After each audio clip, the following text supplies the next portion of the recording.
Un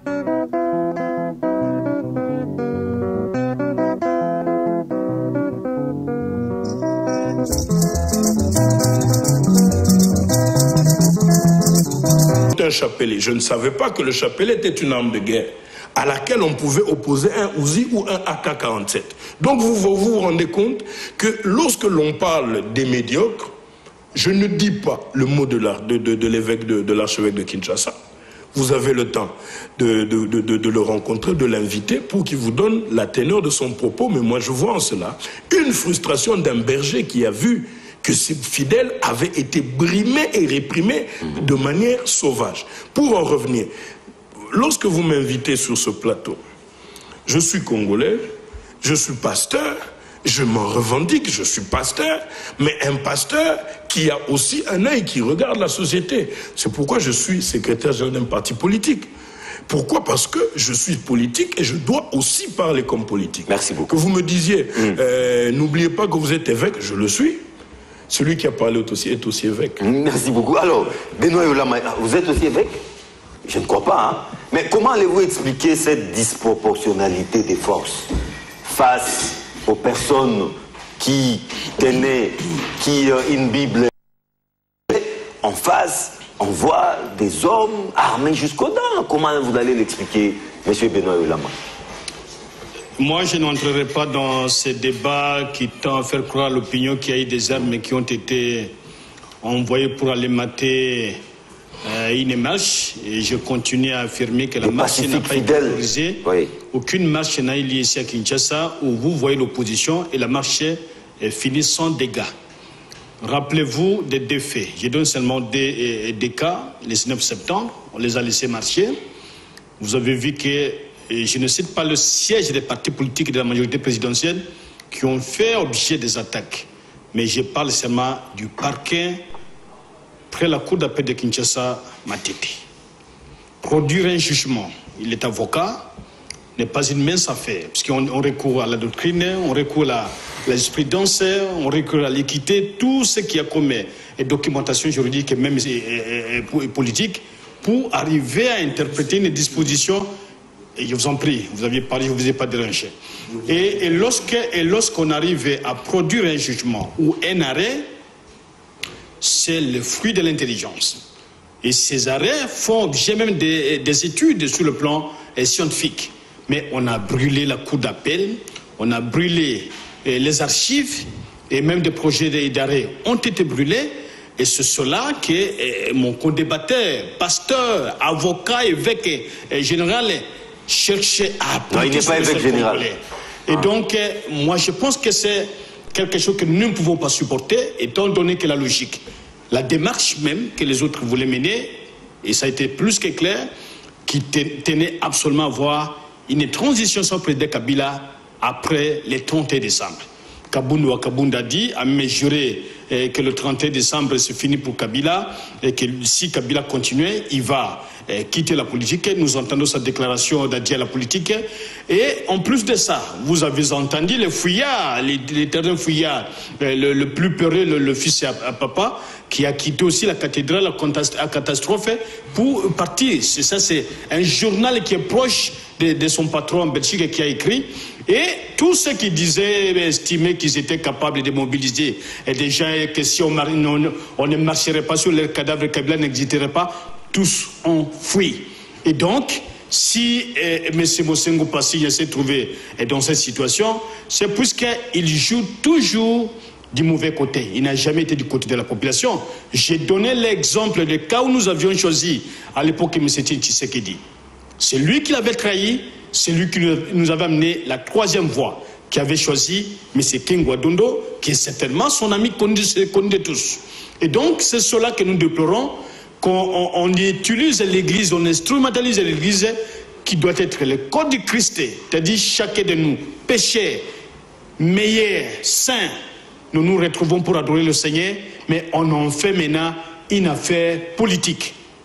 C'est vrai que M. Bosengo est politique, c'est connu, il a occupé des fonctions très importantes au pays, mais il n'a pas le droit d'insulter les gens. Et lorsqu'il dit les médiocres doivent dégager, on dégage d'où? Et il n'a nommé personne, hein?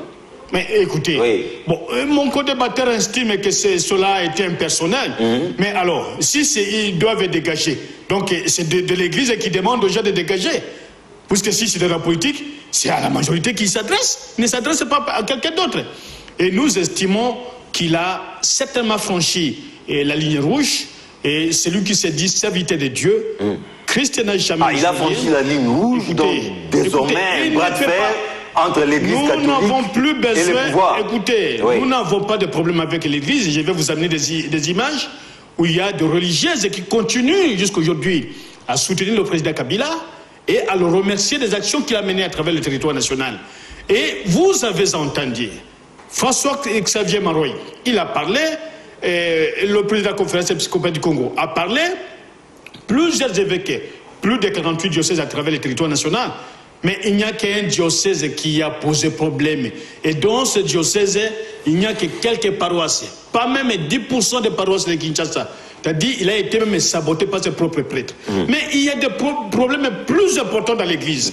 Il y a la pédophilie, il y a les avortements, il y a les viols, de prêtres qui violent. Il y a des prêtres qui ont des enfants et des femmes. Le curé de Lemba, 3 femmes et des enfants que j'ai raconté dans le musée de Kinshasa. Alors, M. Benoît, ce sont des problèmes. Je vous en prie.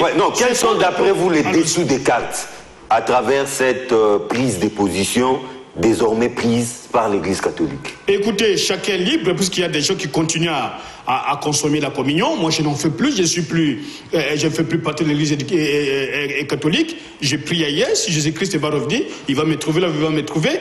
Mais plus jamais à l'Église catholique. Pourquoi? Pourquoi faire? Alors, sel et lumière de la terre. C'est ce que Jésus-Christ a dit. J'entends des versets du côté de l'évêque général. Sel et lumière de la terre. Jésus-Christ voudrait expliquer au monde que lorsque vous êtes irresponsable, surtout les apôtres, les disciples, tous ces gens qui ont une certaine responsabilité, une passade de pouvoir, et dans l'Église doivent demeurer des modèles. Et Christ, allant très loin, au-delà des 10 commandements, il a dit, si on vous gifle à gauche, donne aussi la droite. Et donc, ça c'est biblique, et je n'ai pas cité correctement l'écrit, mais le message c'est celui-là, supporter, savoir pardonner. Mais lorsqu'un homme arrive en son folie sur la place publique et il continue à affirmer qu'il est pasteur, sincèrement, je dois mettre cela en cause, et je douterai jusqu'au fond. Mais j'estime que l'injure, c'est le fondement d'une éducation. Mais lorsqu'on injurie, on dégage ce qu'on a accumulé, on dégage ce qu'on est, et probablement c'est que ce sont des lions qui se cachent derrière ou qui se couvrent de la société. Estimez-vous qu'il y a un rapprochement entre l'Église catholique et les rassemblements? Moi, est-ce qu'il y a expliqué? Je crois qu'il faut plus parler de la personne de M. Monsengo que parler de l'Église catholique, puisque l'Église dans son ensemble n'a pas suivi les mots d'ordre des hommes de M. Monsengo. Et donc on ne peut pas mélanger les choses. L'Église, c'est le corps du Christ, comme je l'ai dit, qui est totalement différente des aspirations, des petits intérêts, et parfois de certaines actions qu'on aurait dans Bolloré, dans ces là. L'Église, ce n'est pas ça. L'Église, c'est le corps du Christ, là où on entend la parole de Jésus. La constitution congolaise est claire. L'État congolais est un État laïque. Estimez-vous que, à travers cette posture prise désormais par l'Église catholique, la laïcité de l'État congolais serait en péril? Non, mais en quoi est-ce que la laïcité serait en péril? La définition même de la laïcité, c'est que c'est un État qui n'est pas conduit sur base des textes religieux, où il n'y a aucun mouvement religieux qui soit l'auteur de la loi qui régit le pays. Vous ne verrez dans la Constitution aucun verset biblique, aucun verset du Coran. Vous ne verrez pas non plus des références au bouddhisme ou à aucune autre religion. Ou à l'islam. Donc ça veut dire que l'État congolais conserve sa laïcité. C'est au nom de cette laïcité que l'incompréhension est générale du fait que un comité laïque de coordination... C'est une nébuleuse, hein? Qui est... Je ne sais pas, parce que les laïcs sont des intellectuels, des responsables, des animateurs de divers domaines qui se retrouvent dans l'Église et qui ont fait un comité. Et maintenant, est-ce que ce comité, la question est celle-là, est-ce que ce comité des laïcs est-il un comité qui a agi avec la bénédiction de l'Église catholique, nous disons oui. Avec la sortie médiatique de l'archevêque, nous disons oui. Maintenant, lorsque nous disons oui, nous nous poserons l'autre question. Vous avez parlé tout à l'heure de quelque chose d'assez important. Vous avez dit, avant que nous ne puissions recevoir la majestueuse leçon d'histoire de droit de la part de M. Ulama, j'allais vous dire une chose. La transition sans Kabila, j'étais sur ce plateau, je vous ai dit que pour autant que nous resterons des juristes éminents dans ce pays, nous ne voyons pas, quand cela ne plaise pas nos amis du rassemblement à toute autre personne, c'est anticonstitutionnel que de réfléchir comme ça. Ça, c'est ténu. Mais maintenant, en rapport avec le fait que l'on dise que la marche des catholiques avait pour objectif principal la transition sans Kabila, je ne vois pas en quoi cela. Parce que la question était laquelle? L'application des accords de la Saint-Sylvestre. Est-ce que ces accords concevaient une transition sans Kabila? Non. Non. Donc le dire est une contre-vérité. Autre chose. Je répète et je dis que la personnalité de M. Mosengo, si elle a été une personnalité, parce que apparemment j'ai l'impression que M. Ulama connaît personnellement M. Mosengo, où il a été éduqué, qui a été son père, qui lui a dit de dire telle chose, de ne pas dire telle chose, moi je ne le connais pas. Ce dont je parle ici, c'est des faits. Quels sont ces faits? C'est que le monsieur a tenu un discours que j'ai pris le temps de lire en tant qu'intellectuel, et j'ai vu que le monsieur a dit que les médiocres dégagent. Je ne vois pas en quoi est-ce qu'il a dit. Est-ce qu'il a dit, monsieur le ministre de ceci, parce que vous êtes médiocre, dégagez. C'est lui qui s'est sent morveux. Voilà. Donc vous avez entendu sur les ondes autant de personnes réagir. Si nous faisons de l'analogie, nous nous disons, ok, parce qu'on a jeté une pierre dans la lumière ou dans les ténèbres, sans savoir... Mais un instant, c'est digne d'un homme de l'église de son rang de recourir à un langage de caniveau. Vous permettez que je continue. Oui. Je ne vous permets pas non plus de dire langage de caniveau parce que la définition du langage de caniveau existe. Ce n'est pas ce qu'il a fait. Il a juste dit, il est temps que les médiocres dégagent. Il y a un préambule à ça. Il y a tout un discours. Je pense que le discours a à peu près 2 pages, parce que je l'ai téléchargé et j'ai essayé de le lire. Parce qu'un discours comme ça, il est sous le site de la Senco. J'ai essayé de le télécharger, je l'ai lu. En le lisant, je suis intellectuel, j'ai fait une analyse. Je me dis, ok, on dit que M. Mosengo n'est plus membre, voilà, on ne va plus aller à l'église catholique parce que, voilà, autant de raisons. Mais on dit aussi, de l'autre côté, que l'église catholique en général n'est pas responsable parce qu'il y a eu les hommes de Mosengo et les autres. Il ne faut pas non plus généraliser. Mosengo, ce n'est pas l'église catholique. Je pense que si vous êtes membre de l'église catholique, je vous encourage à y aller. Pourquoi je vous encourage à y aller? Parce que vous affirmez vous-même qu'une grande partie de l'église catholique n'a pas suivi. Donc, je continue et je dis que la transition sans Kabila n'était pas l'objectif de cette marche. Cette marche, c'était quoi? Attaquons les vraies questions. Mais les objectifs aussi n'étaient pas bien définis. Qu'ils ne soient pas. Il faut au contraire se battre sur la récupération politique de cette marche. C'est cela qui était là. Moi, je pensais qu'on allait faire ce débat-là. C'est-à-dire qu'on se dit, pourquoi est-ce que l'UDPS, pourquoi est-ce que ceci, l'UNC ont pu, bon, je ne cite pas des personnes, pourquoi est-ce que ces personnes-là ont-ils récupéré ou se sont retrouvées derrière cette marche? C'est là qu'on devait faire l'analyse. Au lieu que nous disions, voilà, la marche avait pour but d'aboutir à une transition sans Kabila. Ce qui n'est pas vrai. Ce qui n'est pas vrai. Parce que s'ils disent que nous marchons pour réclamer l'application... Mais les marcheurs aussi s'attendaient à tout. Une autre question. Ils s'attendaient à tout, il suffisait que les forces de l'ordre ne soient pas là, tout pouvait arriver. Apparemment, j'ai l'impression que... Ils étaient prêts à tout. Apparemment, j'ai l'impression que vous avez infiltré la marche, que vous avez les informations. Non, il suffit de voir tous les réseaux sociaux. Je ne suis pas dans ce débat-là avec vous. Le seul débat que je tiens est un débat scientifique. C'est que les gens qui ont marché, du moins ce que je sais, c'était pour l'application des accords de la Saint-Sylvestre. Donc si nous partons de cette base, les accords de la Saint-Sylvestre n'ont prévu dans aucune de leurs dispositions une transition politique dans dans ce pays sans le chef de l'État. Non, je n'ai pas vu ça. Ce que j'ai vu au contraire, c'était l'organisation des élections et l'alternance démocratique au sommet de l'État. Point, c'est tout. La question est quoi? C'est que, est-ce qu'aujourd'hui le processus politico-électoral dans notre pays est en train de suivre son cours? Est-ce que le calendrier électoral qui est assorti d'un certain nombre de contraintes, est-ce que nous sommes où par rapport aux contraintes qui sont préélectorales? Faisons ce débat-là. Au lieu de dire, voilà, que l'Église catholique, moi personnellement, je répète et je dis que c'est un droit constitutionnel reconnu à tous les Congolais. Même à moi qui suis assis, lorsque je sens qu'une partie des droits qui me sont reconnus par la Constitution sont brimés, j'ai le droit de marcher pacifiquement. Alors, Benoît Oulama, nous venons déjà d'entamer l'année 2018. Estimez-vous que l'accord de la Saint-Sylvestre signé un certain 31 décembre 2016 est désormais caduc? Oui, permettez d'abord que je revienne un peu sur les... Tout à fait. Les propos du pasteur et évêque général.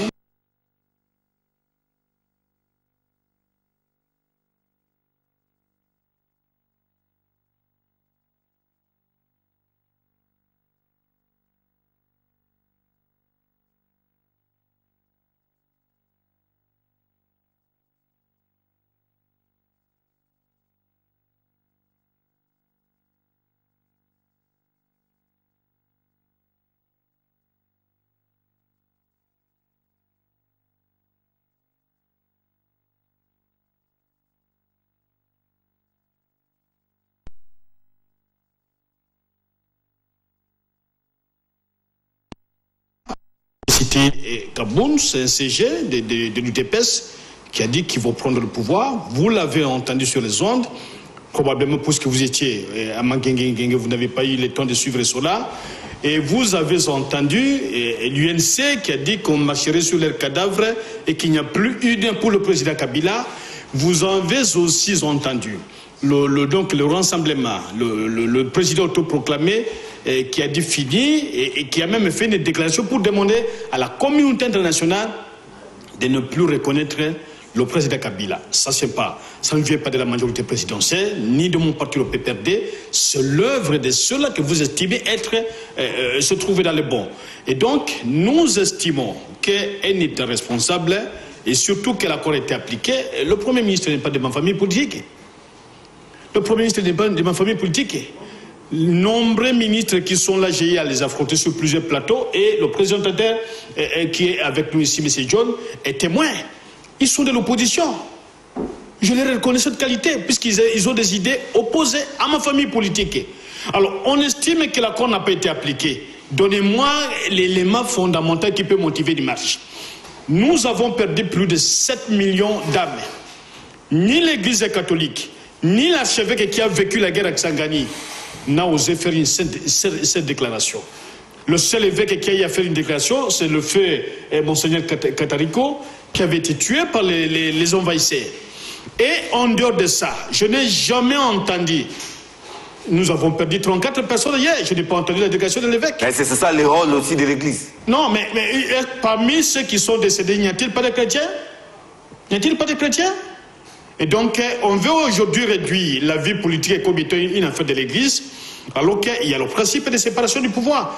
L'État garde son caractère laïque, l'Église s'occupe des âmes qu'il faut ramener sur Jésus-Christ, mais si l'Église déjà arrive à distinguer les voleurs qui ne sont pas voleurs, et ceux qui sont intelligents, qui doivent aller chez Dieu, mais Dieu condamnerait cette personne-là, ou cette Église-là.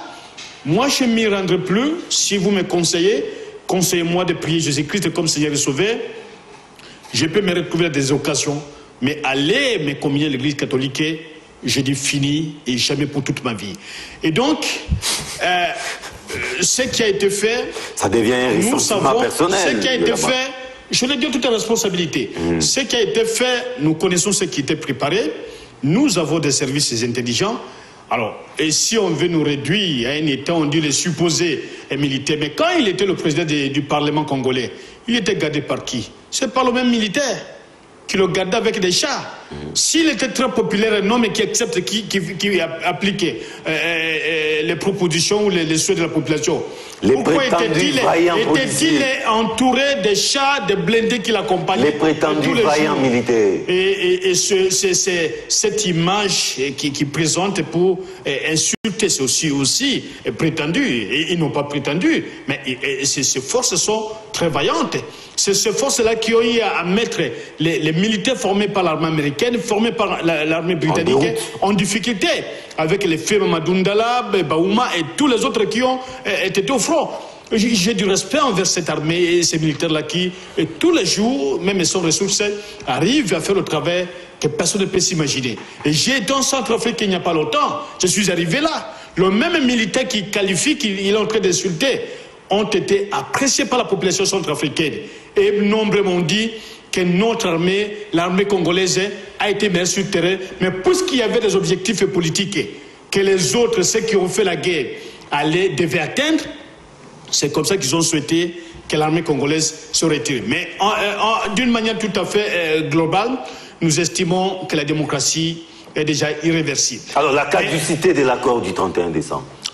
L'accord n'est pas caduc, l'accord est là. Le premier fait, c'est que le Premier ministre issu de l'opposition et l'unique porte-parole qui a assisté aux travaux de Genève, par le fils autoproclamé, c'est M. Chibala, il est là. Et M. Olengankoy et Sensa, il est là. Il y a deux ministres qui sont là. Cap vers les élections. L'accord continue et d'ailleurs nous ne restons qu'avec 11 mois. Vous continuez à vous distraire, nous préparons les élections. Nous allons vous battre à tous les niveaux. Et vous serez étonnés, et c'est ce jour-là que vous allez créer la communauté internationale, appeler la communauté internationale pour qu'elle vous vienne en aide. Nous allons remporter les élections à tous les niveaux. Ah bon? Plus vous faites de la distraction, plus nous préparons les élections, plus vous serez en difficulté. À tous les niveaux. Vous n'aurez même pas un siège. Et surtout avec les 1%, vos partis vont disparaître. Ouais, M. Benoît Yoma, à tous les niveaux, vous l'avez dit.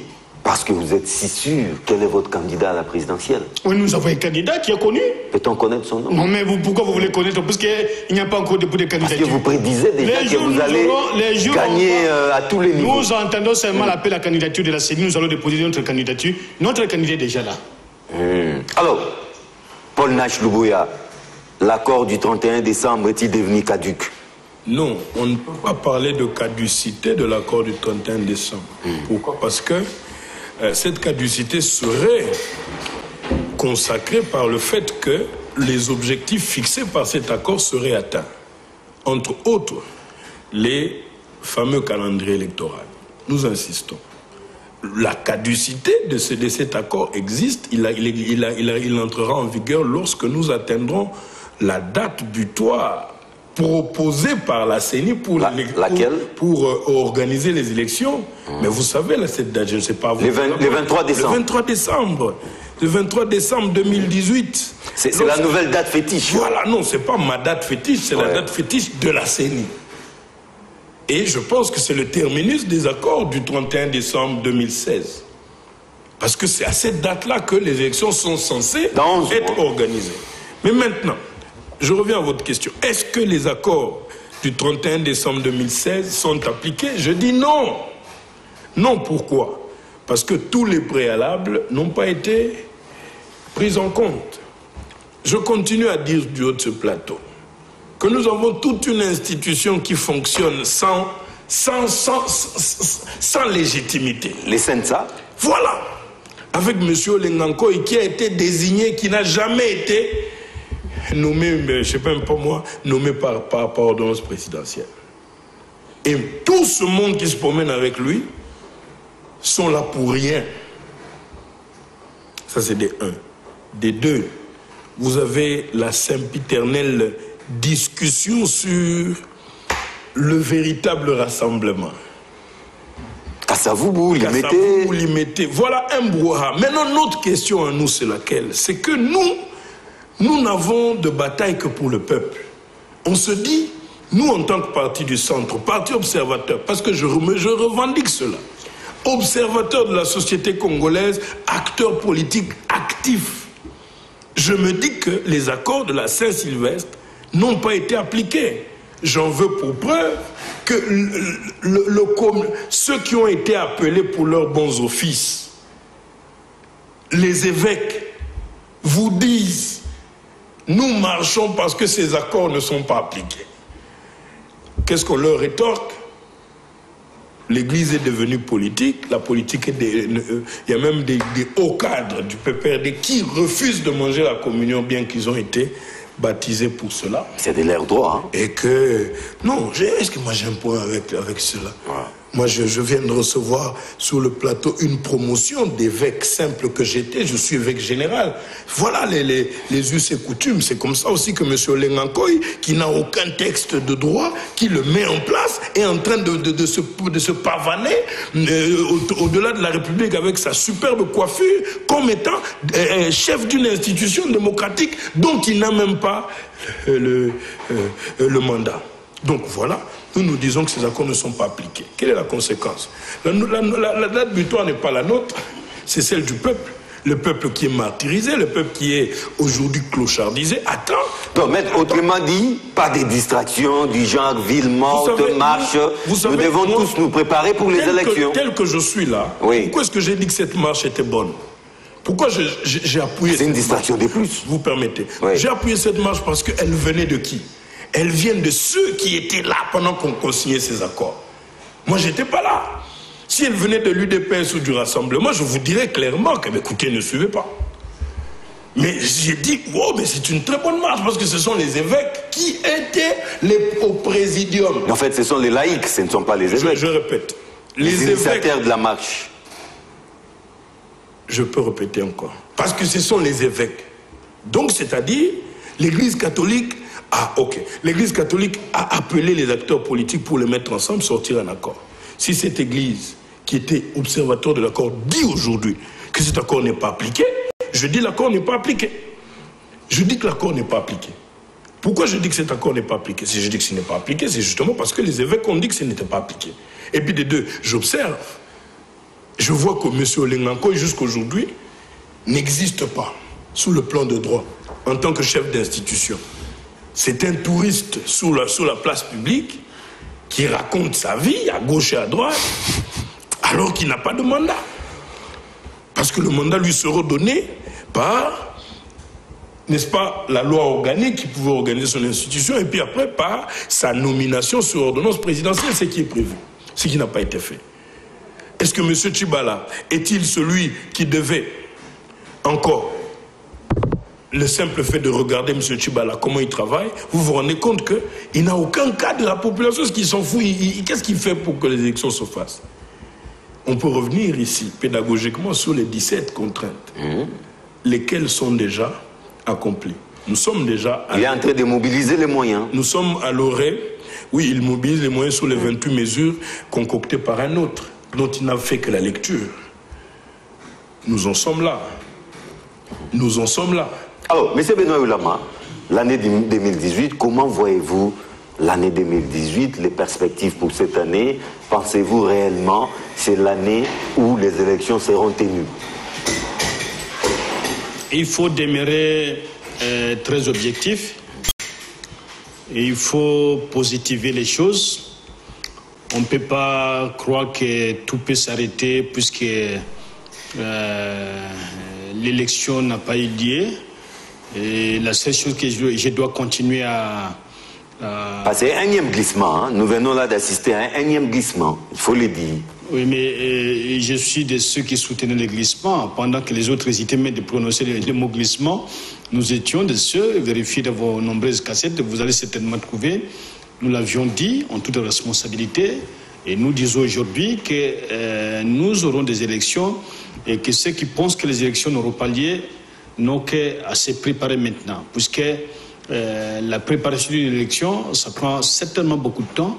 C'est pas dans un mois, dans 2 mois, dans 3 mois. Mais nous aurons les élections le 23 décembre de cette année. Nous ne sommes pas le pouvoir organisateur de ces élections, mais nous inclinons devant le calendrier qui a été publié par l'institution qui en a la compétence.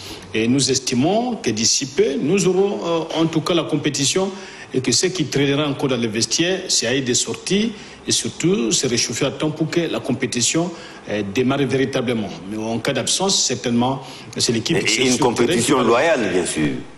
Oui, nous sommes prêts pour la compétition électorale. Le reste, là, ce n'est pas notre problème. Ceux qui estiment que le calendrier n'est pas inavancé, c'est leur affaire. Ceux qui estiment qu'il faut une transition sans président Kabila, sans fondement juridique, c'est leur affaire. Ceux qui estiment qu'ils doivent continuer à aller se photographier avec l'autre exilé politique à Bruxelles, c'est son affaire. Mais nous estimons qu'il faut aller de l'avant, il faut travailler, puisque ce n'est pas l'élection qui va mettre fin à l'existence du Congo. Nous devons continuer à travailler. Et le principe de la continuité de l'État, puisqu'on parle qu'on a appliqué 28 mesures de notre gouvernement, alors je ne sais pas, le jour où les autres prendront le pouvoir, qu'est-ce qu'ils vont faire? Puisque ces mesures ont été, en tout cas, prises après de longues études par des commissions gouvernementales avec des résolutions du Parlement. Mais aujourd'hui, j'entends dire que Tshibala ne représentait pas une alternance, puisque ce qu'il fait, c'est ce que les autres ont fait. Du copier-coller. Je ne sais pas dans quel état nous sommes. Si on voudrait que nous soyons un État, c'est que nous devons cimenter le principe de la continuité. Lorsqu'il y a des choses qui sont positives, il faut certainement arriver à les capitaliser pour l'intérêt général.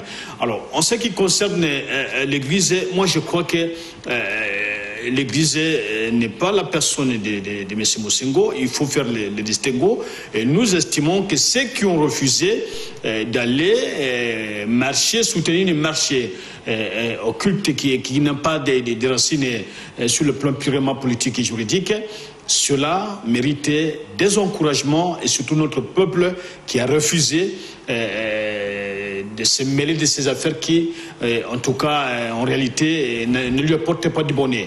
Et nous estimons aussi que lorsqu'il faut condamner, il faut commencer d'abord par vérifier le fait. C'est vrai qu'une certaine radio périphérique a été pratiquement mise à contribution pour avancer, mais de faux chiffres. Et on a même brouillé cette radio. Allant de 5 Les services ont vite brouillé cette radio. Mais personne, sincèrement personne. Et ils sont partis de 5 à 10. Et lorsqu'ils constatent que tout le monde est revenu à 5, ils n'arrivent même pas à dire que bon, notre rédaction a constaté, on revient pour dire non, même les organisateurs. Alors les organisateurs qui ont tenté de défier le pouvoir public. Et la seule possibilité pour cette radio, je crois que la prochaine fois, quand le ministre Mende fermera, ce soit peut-être la dernière fois qu'ils pourraient émettre sur le sol congolais, et ils entendront le retour de Jésus-Christ pour émettre peut-être un autre gouvernement que celui que nous avons aujourd'hui. Puisque nous ne pouvons pas accepter que la destin nous impose régulièrement ces raisonnements, ces réflexions, alors que nous avons besoin que le Congo aille de l'avant. Ce n'est pas par la démocratie que les États-Unis sont aujourd'hui, ce qu'ils sont, moins encore la France, moins encore la Belgique. Mais j'aurais souhaité qu'il y ait une marche pour soutenir notre armée qui est au front. J'aurais souhaité qu'il y ait une marche pour dénoncer l'occupation du Congo par les forces extérieures, soutenues par le même. J'aurais souhaité qu'il y ait une marche pour dire qu'il y a les quotas de sang en Belgique, en France, dans toutes les bourses à travers le monde. Je n'en ai jamais entendu. Mais le PPRDP a organisé une telle marche, M. Benoît Olama. Qu'est-ce que vous attendez? Il n'y a pas que le PPRD. Ouais. Vous êtes les partis phares de la majorité, n'est-ce pas? Le PPRD organise, mais qu'est-ce qu'on va dire? On va dire que c'est le parti du pouvoir. Le PPRD organise. Rappelez-vous d'une conférence à la FIKIN qui avait fait trembler le monde entier. C'est le PPRD qui l'avait organisé. Et donc, nous sommes plus que déterminés et nous le faisons puisque nous aimons notre pays. Et je l'ai toujours dit que nous devons avoir l'affection profonde du Congo. Nous n'avons que le Congo. D'autres ont 2 ou 3 passeports. Des enfants sont à l'extérieur, français, belges, américains. Mais nous sommes en RDC et les gens qui allaient fêter normalement, on a troublé leur fête. On a troublé leur fête. Et voilà où on nous amène. Alors, je sais que quand un vieux commence trop de dégradations dans la vie, il faut faire attention, ce vieux temps vers la disparition. On en a connu. À qui vous faites allusion? On en a connu, je ne cite personne. On en a connu, on en a entendu parler des perroquets, et après, voilà, le vieux parti. On en a entendu Jean-Pierre Bemba a gagné. Pas même un mois après, c'est parti. Et dans l'histoire de la tradition africaine, quand un vieux commence des déclarations, allant dans les sens d'insulter, il faut faire attention, c'est que ce vieux va disparaître. Mais ne portez jamais les sons de ce vieux. Il faut l'accompagner par des prières pour que calmement et quitte ses fonctions. Et c'est ce que nous faisons, puisque nous prions Dieu, nous allons certainement lui porter de l'amour pour que partout où il va se trouver, que l'amour de Dieu lui mette en difficulté. Alors, Benoît Yolama, sincèrement, estimez-vous que nous sommes en train de vivre une espèce de bras de fer entre l'Église catholique et les régimes de Kinshasa? Mais moi, je ne parle pas de l'Église catholique. À l'instar du régime de Mobutu à une certaine époque, avec la même Église catholique. Mais sinon, l'archevêque sera en exil. S'il sera en exil, mais il est là où il est au pays, puisqu'il y a la démocratie. Il y a la différence. À l'époque, quand... Est-ce qu'à un moment, Maloula ou... Maloula et Mobutu étaient des amis quand il fallait éliminer Patrice Emery Lumumba. Et Tchaou était-il en exil? Non, Tchaou n'est pas parti en exil. Comment Tchaou pouvait partir en exil alors que Tchaou était le fruit de M. Mobutu? C'est M. Mobutu qui avait soutenu Tchaou pour que Tchaou devienne donc c'était un club d'amis. Non, écoutez... L'Église catholique et les régimes de Mobutu. Nous n'avons pas, je ne crois pas qu'il y avait totalement un problème entre l'Église et les régimes. C'est vrai que vers une certaine année, je crois vers les années 70, Mobutu a cassé... Mais pourquoi alors, pourquoi ces intercelles en l'air entre les régimes de Kabila et l'Église catholique dirigée par... Alors, puisque vous voulez que je vous donne la réponse est claire. Quand le président Mosé Kabila prend le pouvoir, il s'est retrouvé dans les négociations au Congo-Brazzaville, à Pointe-Noire, dans ce bateau-là qu'on avait appelé Outinika. Le premier à débarquer pour réclamer qu'on lui donne le pouvoir, c'est l'archevêque de Kinshasa, qui avait demandé qu'on lui donne la présidence pour que lui organise les élections. À l'époque, ce n'était pas Mosengo. Non, je vous dis que c'est la personne qui a débarqué. Il était dans ces navires sud-africains, il était là, il avait débarqué. Et lorsqu'il y a eu refus de musée, un refus qui a été vraiment catégorique, et la personne était frustrée puisqu'il demandait le retour à l'ordre constitutionnel. Alors que le retour à l'ordre constitutionnel de l'époque sous-entendait que Mobutu soit ressuscité, c'est-à-dire que Mobutu soit encore en vie, alors qu'il était déjà en exil, et que Fema Dungu Boulanienti qui avait travaillé avec lui reviennent, et d'autres qui avaient disparu reviennent. Alors, quel est le mécanisme que lui, il avait pour pouvoir combler tout ce vide-là? Alors qu'il n'y a que 3 mécanismes pour prendre le pouvoir. Soit la voie électorale, soit un coup d'État, soit parce que ce mécanisme-là, c'est ce qui est arrivé. Et donc, il demandait à Mouzé de lui céder le pouvoir que Mouzé avait conquis. Alors, quand il y a eu la bataille avec Sangani, je ne sais pas, entre Rwandais et Ougandais, à quel moment avait-il condamné? Mais Mouzé n'est plus depuis 2001. Alors, mais le schéma sans Kabila, je continue à le dire, vous l'avez entendu, de la bouche du ministre Bez aux Affaires étrangères. Vous l'avez entendu, il a dit publiquement. Mais malheureusement, la Belgique n'a pas pesé aux Nations Unies et le président Kabila leur a volé la vedette. C'est ce qui a fait que la Belgique est complètement en difficulté et ne sait plus quoi manifester sur la place publique. Et donc, on finit par utiliser des ONG avec M. Soros qui envoie l'argent et qu'on sort... Des mouvements citoyens. Alors, et des mouvements citoyens qui n'existent que dans leur propre poche. Ce sont des gens qui donnent de l'argent. Qu'est-ce qu'il y a de citoyens dans ces gens-là? Les gens qui travaillent pour le compte de l'extérieur, de la Belgique principalement. Alors, où est le compte des Congolais? Et donc, je crois que le gros problème aujourd'hui, c'est cela. C'est cette haine-là qui est restée, mais ce n'est pas le président Kabila qui a mené la division dans l'Église, le tribalisme. Ce sont des causes lointaines, alors. Non, ça, ce n'est pas... Merci. Alors, je crois que c'est ça. Et nous souhaitons qu'il revienne à la raison. Et je crois que le pays l'écoutera encore. Paul Nash Luboya, vous brûlez d'envie de réagir, vous réagissez, et juste à la fin, vous en profitez pour conclure aussi. Non, mais j'ai l'impression que le débat est suffisamment déséquilibré. Non, réagissez, prenez votre temps. Comme d'habitude, c'est toujours... Je vous laisse parler. Des répartitions qui sont suffisamment motivées politiquement. Les permettez qu'on continue, mais bon, c'est quand même malheureux. Nous allons dire 2 choses. On vous a posé, la question était, quelles sont les perspectives pour 2018? Parce que 2017 était une année chaotique dans laquelle le Congolais lambda ne s'est pas retrouvé. Le peuple congolais a été enfoncé jusqu'au cou dans la misère et aucun domaine de notre pays ne peut relever la tête. Notre pays aujourd'hui est la risée des nations, justement pourquoi? Parce qu'il n'y a pas une politique qui permette à ce que le Congolais soit un homme heureux chez lui. C'est effarant d'entendre ce que je viens d'entendre.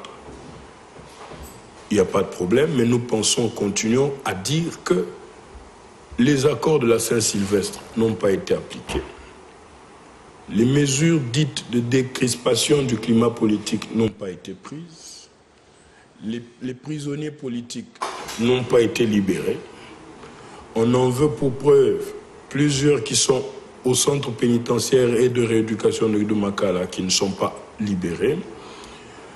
Aujourd'hui, vous voyez la misère sociale comme un élément de la gouvernance. Pourquoi nous avons dit tout à l'heure que le gouvernement Tchibala est venu avec des bonnes intentions?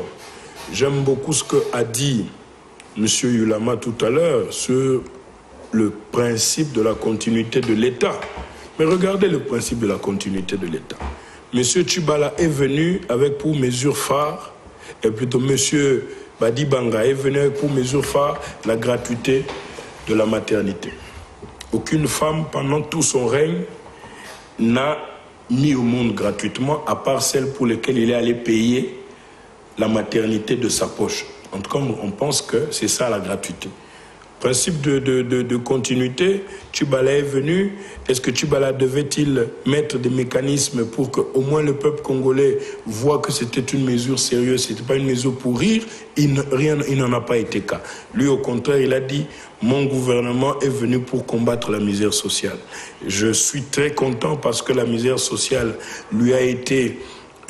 et lui est retombée sous le visage parce qu'au jour du 30, je crois, ou du 29 ou le 30, à la primature, les handicapés sont venus crier. Moi, je partais de ce côté-là et il y a eu la police qui est venue soulever les handicapés pour les chasser de devant sa sainteté, le Premier ministre. Donc, vous vous rendez compte qu'aujourd'hui, il est suffisamment grave de dire ce qu'a dit M. Yulama lorsque vous voyez un vieux commencer à beaucoup parler, accompagnez-les de vos prières parce qu'il va s'en aller en paix.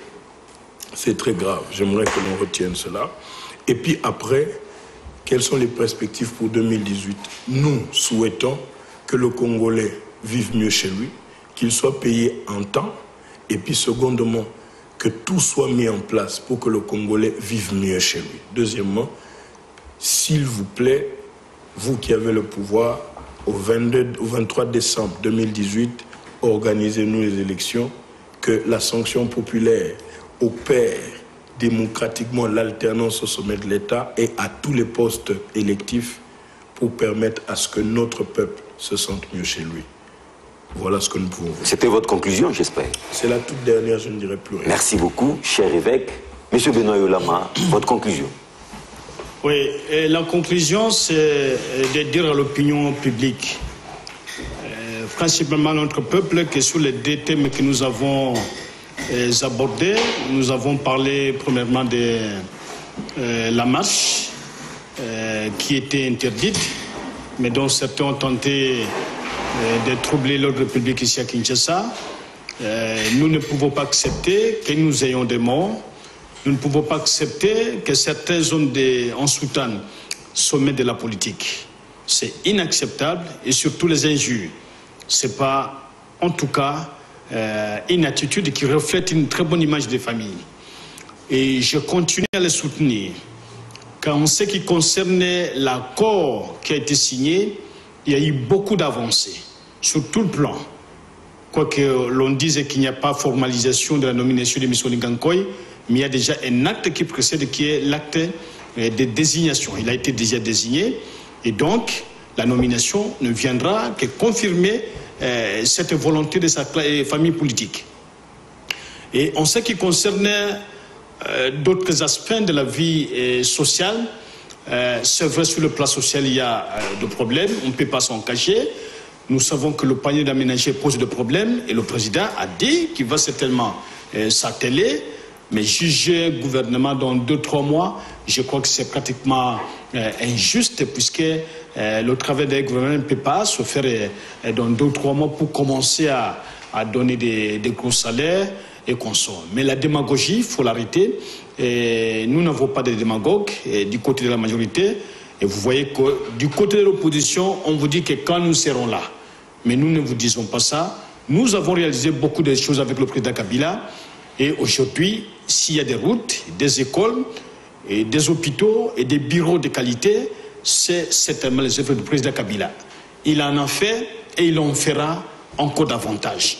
Et en ce qui concerne le deuxième thème, et surtout sur les perspectives d'avenir, et je continue à le dire qu'il faut être positif, et surtout, nous qui prions le vrai Dieu, si l'aide du Seigneur est là, Dieu va nous ordonner et nous accomplirons l'impossible. Mais l'organisation des élections n'appartient pas à la majorité, c'est une compétence exclusive reconnue à la seule CENI. Donc c'est cette institution qui doit organiser les élections dans les délais convenus, surtout les délais qu'elle-même a donné, l'institution CENI. Et donc c'est ces délais-là qui vont nous concerner. Nous nous préparons en conséquence. Et j'appelle les autres pour qu'ils ne soient pas de la distraction à revenir déjà à travailler, et surtout les partis Trinité à commencer à former des coalitions et former ce qui peut leur permettre d'entrer le quotient de 1%. Nombreux partis vont disparaître et faites-nous confiance, nous allons encore davantage changer l'image du Congo. Merci à vous, nous allons encore davantage changer l'image du Congo. Vous êtes un cadre du PPRD, les partis phares de la majorité présidentielle. Merci d'avoir été là. C'est moi qui vous remercie, M. John. Je réitère également mes remerciements à Maître Paul Nash-Louboya, je dirais même évêque Paul Nash-Louboya, secrétaire général au BOC, Bonnes œuvres chrétiennes, un parti du centre. Merci d'avoir été là. Avec tous mes regrets, merci. Merci surtout à vous. Le rendez-vous est pris très prochainement avec les mêmes et réels plaisirs. Puisse Dieu bénir les Congos et protéger son peuple. À plus. Au revoir.